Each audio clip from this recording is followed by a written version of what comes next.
Eric Peterson with Arborist here. Today's weekly business tip, we're going to talk about the power of the walkaway.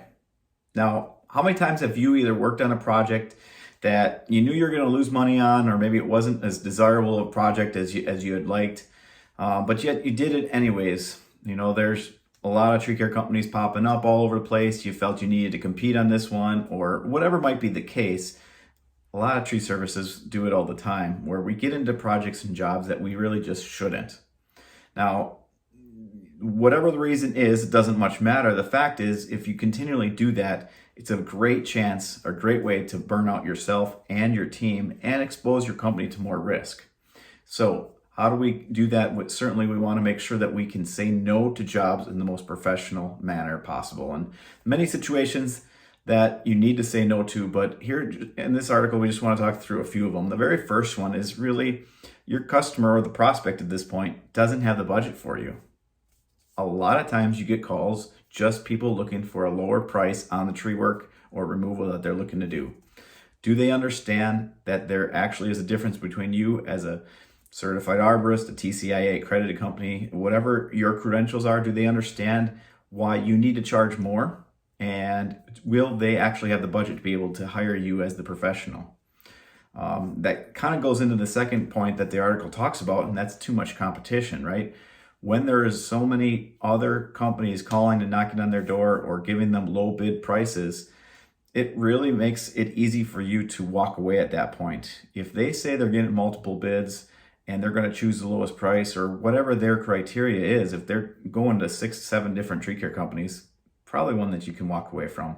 You probably are not going to be the lowest price, and most of the time, that's what's going to win in this type of situation. So too much competition, walk away from that.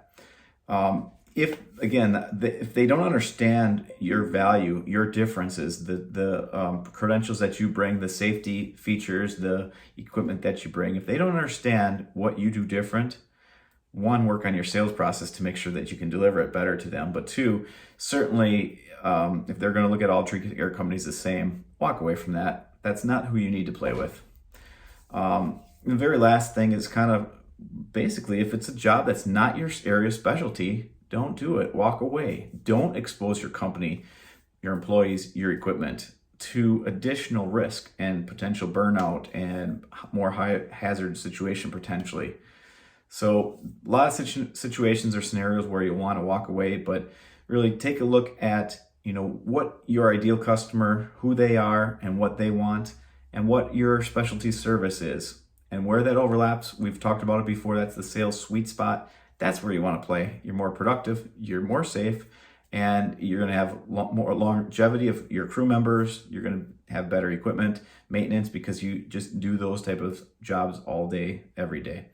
So if you need help to develop that, we have a great worksheet that you can use that identifies your ideal customer service or your ideal customer and your target specialty in service, where they overlap is a sales sweet spot.